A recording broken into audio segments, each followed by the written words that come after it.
All right, let's dive right into this explainer.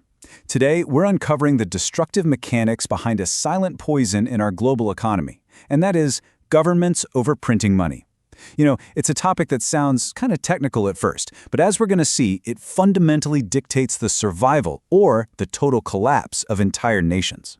It's the ultimate universal question, isn't it? If a government has debts, or, say, needs to fund big political promises, or even just wants to stimulate a struggling economy without the immediate pain of raising taxes, why can't it just fire up the printing press?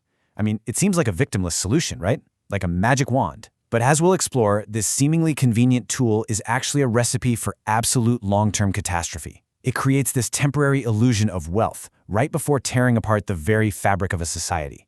Here is our roadmap for today. First, we'll look at the money printing illusion.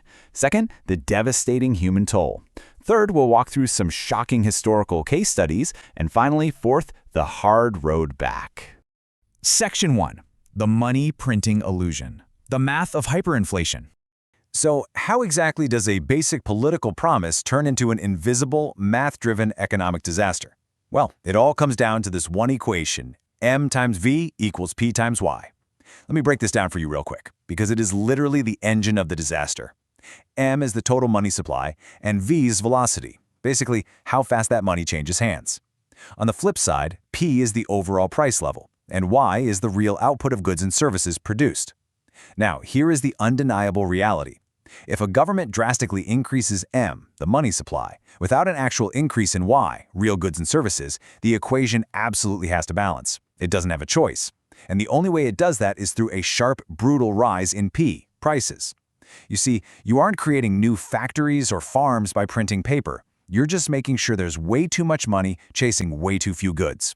And as prices rise, people panic. They spend faster. That spikes V, the velocity, and boom, you've got a vicious, self-reinforcing spiral. And the inherent unfairness of this entire process, that's known as the Cantillon effect. Governments love to say printing money is for the public good, to boost growth or provide liquidity. But the reality? The new money simply redistributes existing wealth. Think about it. Those closest to the printing press, the government itself, banks, politically connected elites, they get to spend this fresh currency first while prices are still relatively low.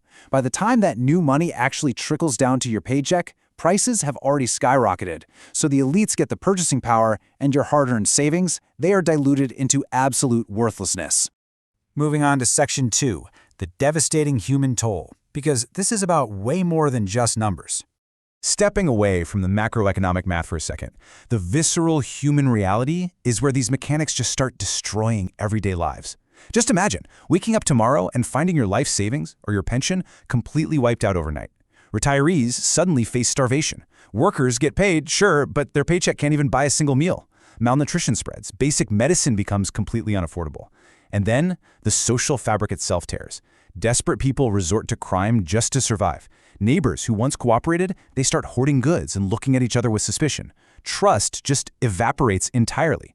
Children miss years of education, creating a literal lost generation. And, politically, this chaos paves the perfect runway for extremist movements and authoritarian regimes. They step in, point fingers, and promise easy solutions to a desperate, starving populace. Which brings us to Section 3, shocking historical case studies. Humanity's repeated mistake. Because look, this isn't just theory. We're going to walk through a chronological anthology of nations that fell into the exact same trap of financing their deficits with the printing press, from post-World War I Germany to post-World War II Hungary, all the way to the modern tragedies of Zimbabwe and Venezuela. Now, each case has a totally unique geopolitical situation, but the underlying economic mechanism of their collapse? Identical. Let's start with 4.2 trillion. After losing World War I, Germany faced enormous reparations. Instead of making painful fiscal reforms, they just printed paper marks. By November 1923, one single US dollar equaled 4.2 trillion marks. Prices were doubling every few days. A loaf of bread reached 200 billion marks. Middle-class families were entirely wiped out. The currency became so utterly worthless that families were literally burning stacks of banknotes in their stoves for heat. Why? Because the paper money was cheaper than actually buying firewood.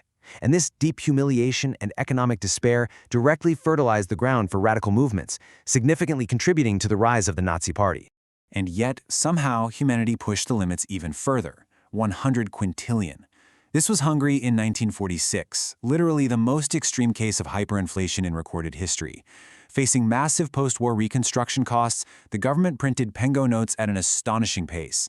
At its absolute peak, prices doubled every 15.6 hours.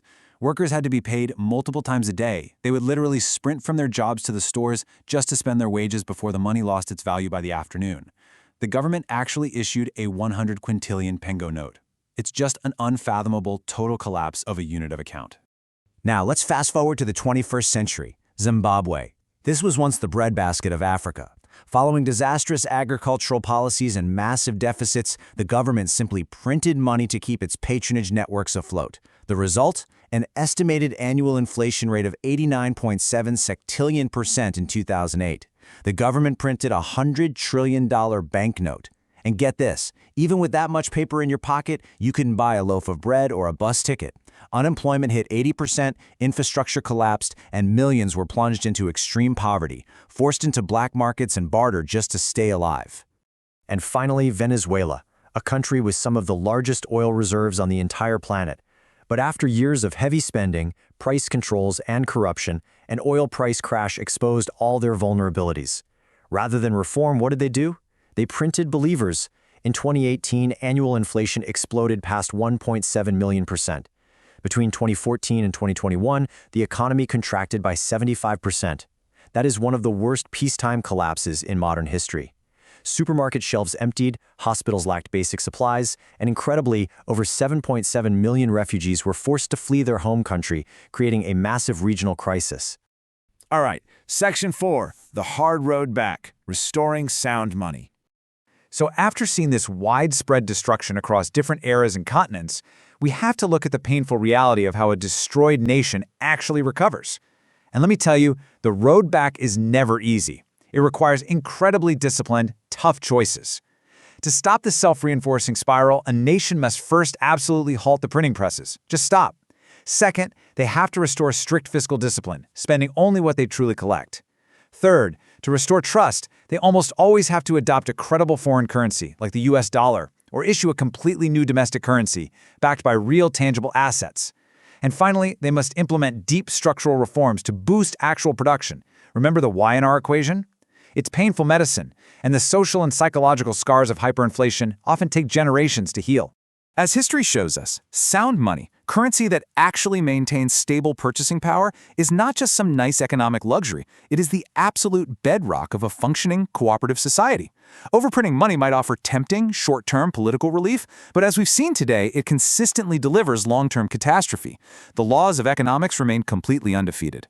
Which leaves us with one really critical question.